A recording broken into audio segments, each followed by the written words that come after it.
AI didn't kill connection. It's making us more desperate than ever before for the real thing, though. I am feeling this pull, and I know that a lot of my people are feeling it too, where we get into the online space and something feels wonky or off. And it's making us want to come closer to each other. It's making us crave that connection that we haven't really had in real life for the past 5 years. So if you've been feeling like the online space is getting louder and lonelier, then this episode is for you. I did something over the weekend that I didn't see coming as a manifesting generator, and yet it all makes so much perfect sense when we look at my human design.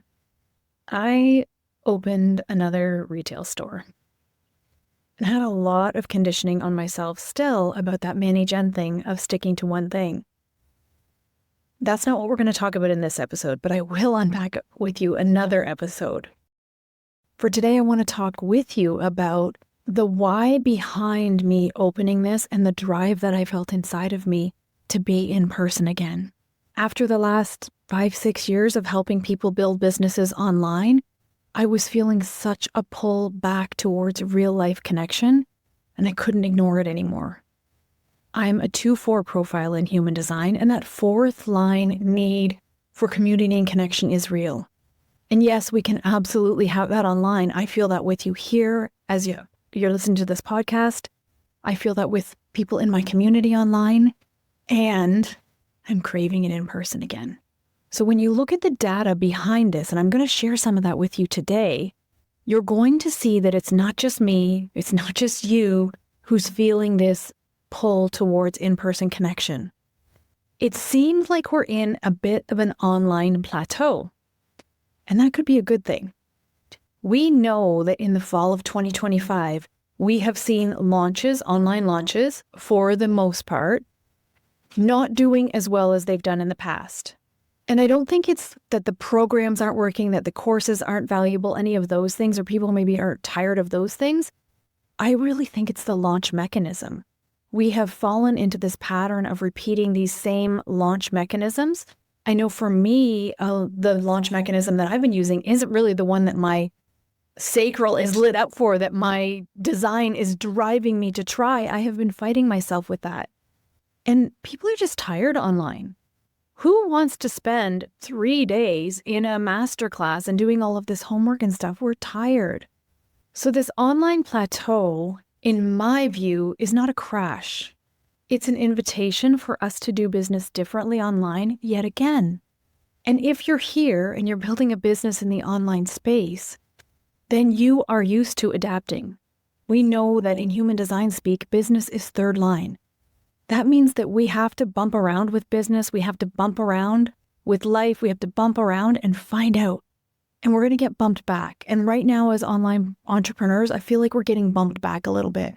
And it's so that we can come out stronger on the other side, so that we can rebuild our businesses yet again. Business is pivot after pivot after pivot. And that's what this is. Globally, people are spending 10 minutes per day less on social media than they did 2 years ago. Now, that may not seem like a lot to you, but it's pretty significant. The average time people spend a day on social media, which is mind-boggling to me, is 2 hours and 21 minutes. Just still a lot of time. When you think, to me, I think of social media as time wasted mostly.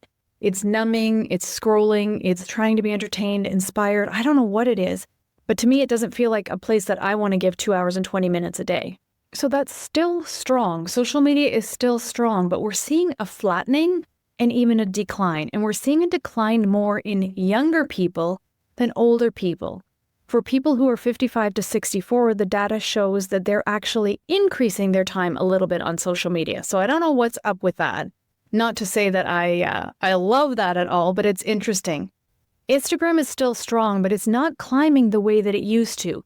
The growth there has flattened as well. So again, this isn't a crash. This isn't an episode to put you into this mode of like, oh my God, it's all ending. I gotta do something different. No, this is just an opportunity for us to notice it, observe what's happening, and respond or adapt as we need to. It's a chance to pivot. I feel like we are all getting tired of the noise online. We're tired of scrolling. We're tired of shouting into the void.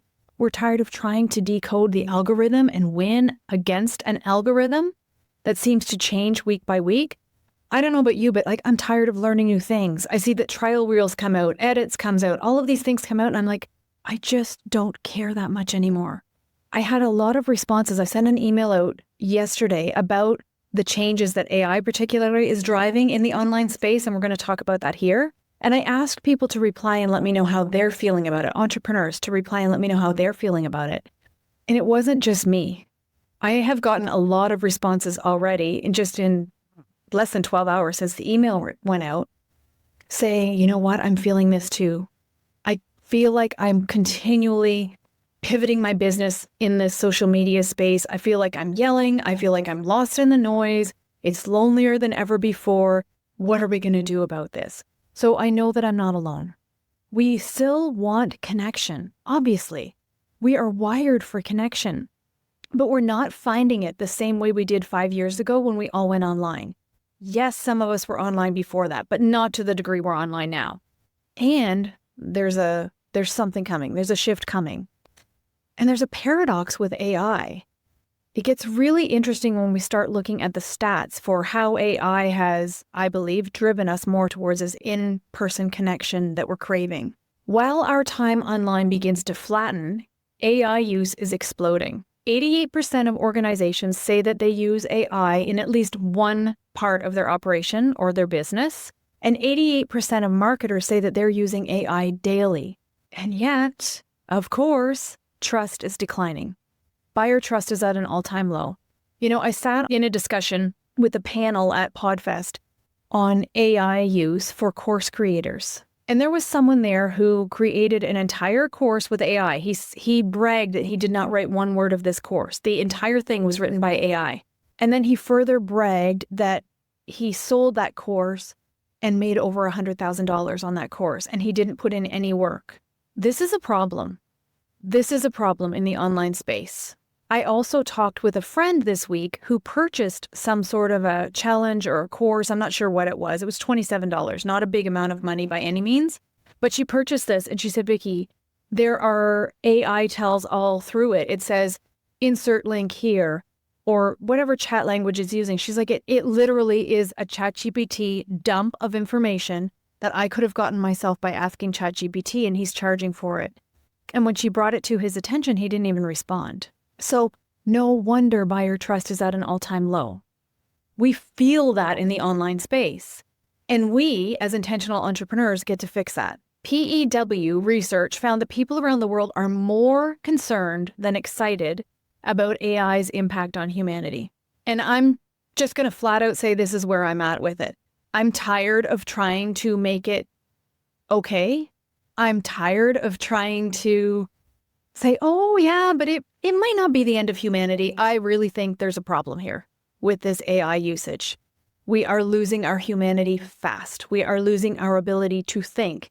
The MIT study showed us that. Brain scans of people who absolutely completely shut down. And maybe that's happened to you. I know that it's happened to me, where I have written something with AI.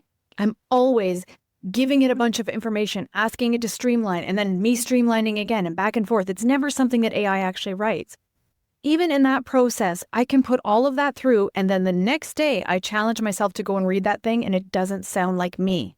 My email that I sent out last night was all me, run-on sentences and everything. Anyway, people around the world are more concerned rather than excited about AI's impact on humanity. In the US, comfort with AI has actually dropped, even while adoption keeps climbing. And I find this so frustrating, and I'm frustrated with myself as well, because I feel like I'm really two-faced about AI. I'm using it in my business. It's making a lot of things faster. It's replacing a lot of hours that I would have spent or had to have a VA spend online for some things. And on the other side, I kind of sort of hate it. So it's this quandary that we're all in. If we want to be competitive in our businesses, we need to be using the tools at hand. And I know a lot of people are like, Vickie, it's just a tool. But I think it's more than that. I think this is groupthink on a whole nother level that we've never seen before. And I can see it being a very, very slippery slope.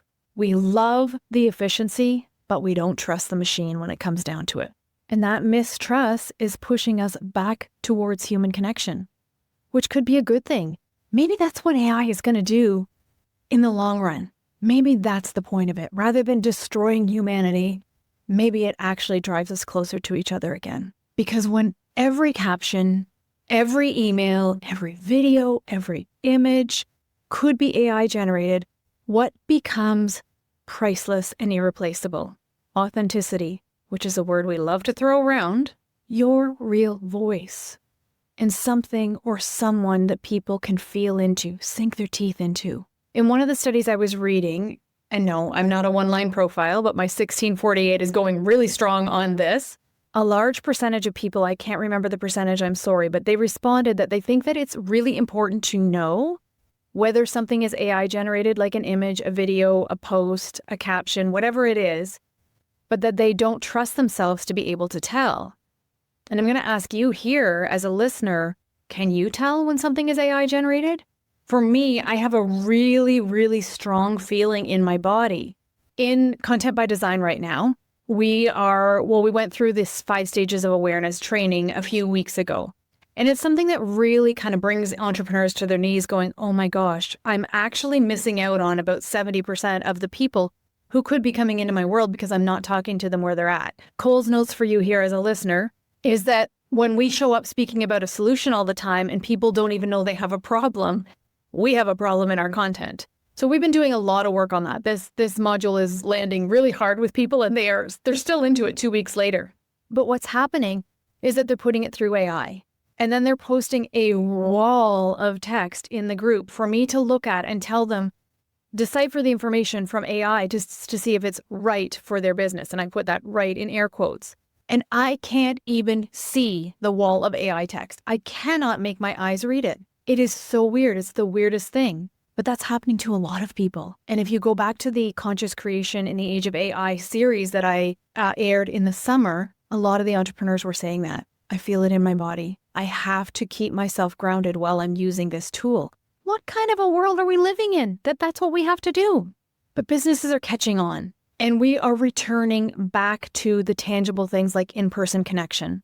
78% of organizations now say that in-person experiences are driving their best results. And direct mail is making a comeback. I remember when I had my first store, direct mail was a thing. And the ROI on that is fantastic. It was at the time, and now it is again. It's performing better than it has in years.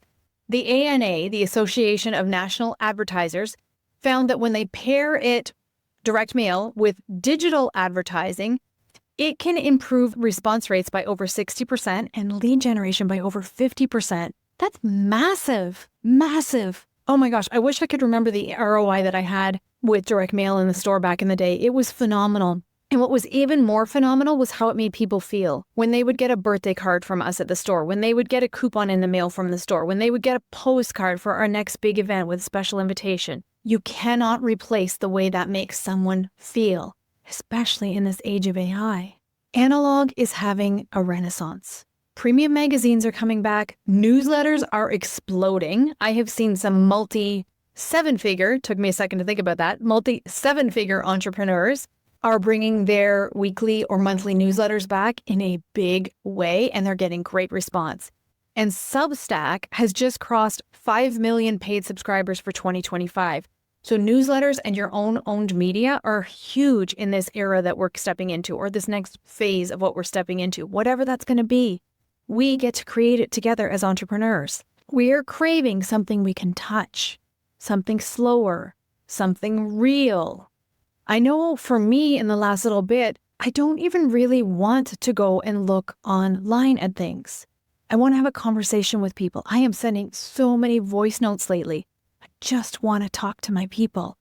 I don't want to be staring at a screen all the time. Are you feeling that too? And what does this mean for us as entrepreneurs? I really believe that this is the moment where we mix the digital with the tangible, the analog, the in-person. We're not going to walk away from the online space. I mean, this is an amazing thing that we've got going here. I have clients, you have clients from all around the world, and that is beautiful.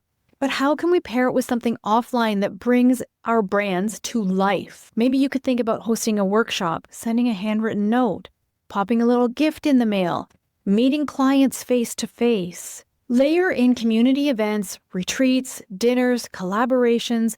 Let people feel you. I'm in a small mastermind, and one of the participants was sharing that he did a trip to Brisbane, and he and his partner were looking for, I think it was a place for dinner. I'm not absolutely sure, but I think it was a place for dinner.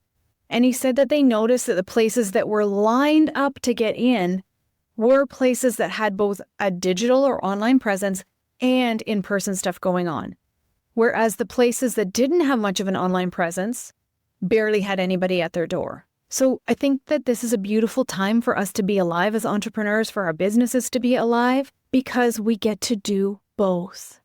And for so long, I was going to say I know I have focused solely online. This is like the ultimate invitation for us all to get back in the room if it calls to us, if it calls to you. It's not one or the other, it's both. Because socials are volatile right now. Flattening is a dangerous thing. Dangerous. Let's qualify that. Flattening means something. It means something. Even if the numbers aren't declining, a flattening means something for your business. And I want you to be able to adapt quickly. Ads are getting pricier and reach is really being affected.